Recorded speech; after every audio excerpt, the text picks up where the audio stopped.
Good morning and welcome to Coffee and the Word. I want to paint the picture before I read the verse. Everything looks bleak. Everything looks like trouble is afoot. There is no victory to be had. There is no escape to be found. Everything looks like everything is lost. It looks like destruction is before you. It looks like you can't possibly be victorious in this moment. And then somebody says these words, "The Lord will fight for you. You only need to be silent." The Lord will fight for you. You only need to be still.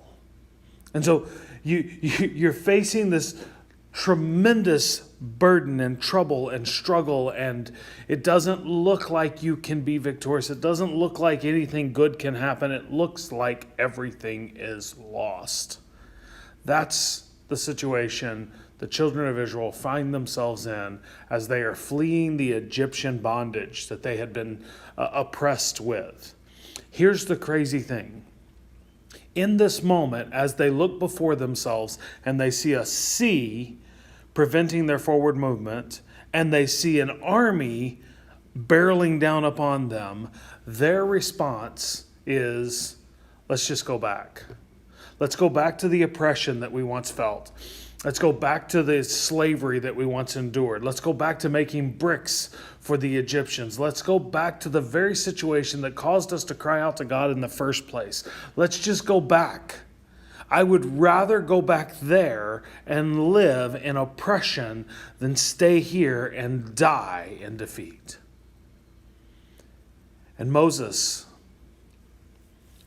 looks at this God who had just convinced Pharaoh through 10 plagues, convinced Pharaoh to say, you can go. In fact, not only can you go, you get to plunder the spoils of my people.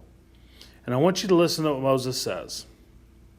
Moses answered the people, "Do not be afraid, stand firm, and you will see the deliverance the Lord will bring you today. The Egyptians you see today, you will never see again. The Lord will fight for you. You only need to be still." That is the most amazing concept and terrifying application there is. I don't know if you're anything like me, but I really, really, really like to be in control. I really like to know what's coming. I really like to know that how everything's going to work out. In fact, it would work way better for me if God would just check in with me and be like, "Here's my plan. What do you think?" And I know some of you are like, "What? You can't say that." Trust me, I realize that my need for control and my need to know what God is doing is counterintuitive to the glory of God. My absolute need to know how he's going to rescue me, how he's going to deliver me, when he's going to do all of that is counterintuitive to the sovereignty of God. But that's one of my problems and I'm not a fearful person. I want you to understand, I may believe that I'm not going to die because these Egyptians are pursuing me, but I need to figure out how to get across the sea. It makes me very nervous, and I'm just confessing to you, it makes me very nervous, the concept of being still and waiting on God.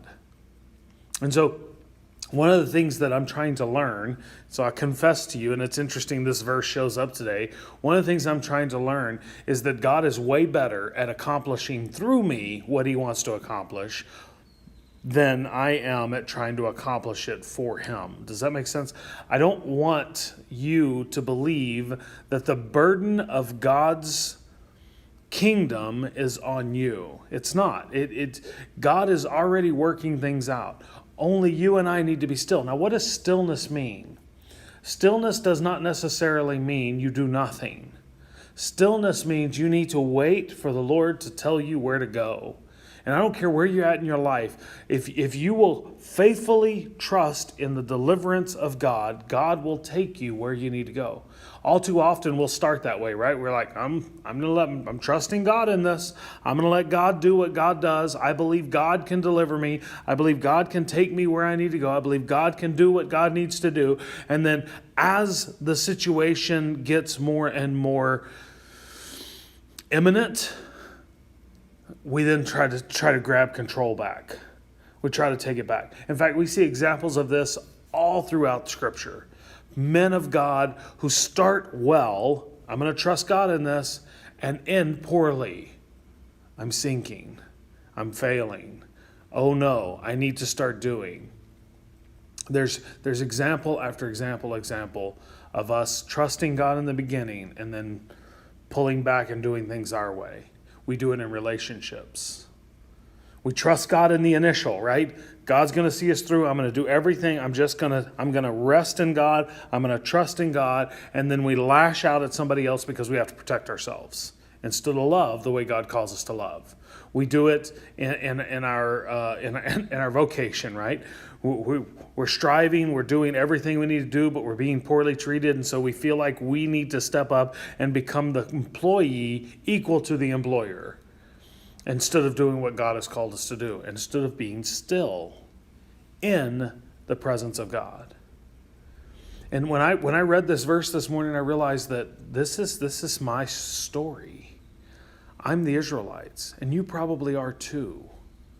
We've just seen God do amazing things, and I've seen God do amazing things. And yet I try to harness the control back. I try to harness the power back. I try to be the one who makes all the decisions. So I want to encourage you today. Let God be God in your life. Trust God to be God in your life. And be still. Wait on the provision and the promises of God. Don't feel like all the burden of your own deliverance is dependent upon you. If you're in that tense situation in relationships, you continue to serve God and let God do what God does. You only need to be still. In case you're wondering, I can tell you the rest of the story if you don't know it, because I think it's important. What God ends up doing is he parts the Red Sea, and the children of Israel walk across on dry land. An impossible deliverance. Nobody saw it coming. Nobody could have imagined that God could actually make a sea part so that they could walk across. No, that was an impossibility. It was something you couldn't fathom. What is God going to do with you that you can't fathom? When you think all is lost, what sea can God part? What mountain can God move? What valley can God raise? I'm telling you, the God that you serve is way more powerful than you are. You only need to be still.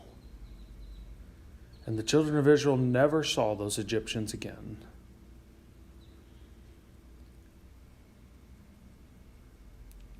There's a passage in Proverbs it says, trust the Lord your God with all your heart and lean not on your own understanding. What you see with your physical eyes may be barriers and obstacles and they're preventing you from accomplishing or realizing what you think God is calling you to or what God is trying to do with you. Those obstacles are only physical. God is spiritual, and he can remove them, even the physical ones. Maybe it's time we be still and let the Lord fight for us instead of us fighting a battle we can't win. Be still, win. Fight, lose. Trust in the Lord your God. I hope this helps you. I know it helps me. I'm terrible at this. I want to know that I have accomplished everything instead of giving God the glory. But I'm trying, and I hope you'll be with me. I hope you'll pray for me in this quest to let God be God. For today, I hope you enjoy your Tuesday. This has been another edition of Coffee and the Word. God bless.